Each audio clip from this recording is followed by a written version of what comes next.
दोस्तों भोजपुरी के दबंग स्टार खेसारी लाल यादव को आप लोग कई स्टेज शो में देखे होंगे पैसा लेते हुए। वो चाहे वो कितना भी हो, जी हाँ दोस्तों, वो कितना भी हो काफ़ी इज्जत करते हैं। लेकिन खेसारी लाल यादव अपने गांव पहुंचे हुए थे।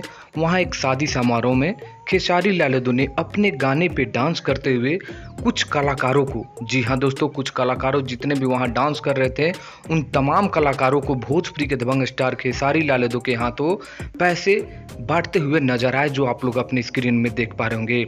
और ये खेसारी लाल यादव का इंसानियत को आप लोग देख सकते हैं कि हमेशा कुछ न कुछ करते हुए नजर आते हैं। उसी बीच ये वीडियो में खेसारी लाल यादव को आप लोग को नजर आया, जहां पर खेसारी लाल यादव कुछ जितने भी वहां कलाकार नाच रहे थे उन तमाम कलाकारों को जो अपने गानों पर नाच रहे थे उन सभी को कुछ पैसे बांटते हुए नजर आए। तो ये भोजपुरी के दबंग स्टार खेसारी लाल यादव का प्यार है, यानी खेसरिया का प्यार है। आप लोग क्या कहना चाहेंगे इस वीडियो के बारे में कमेंट करिए। ये वीडियो को लाइक करिए, शेयर करिए। मिलते हैं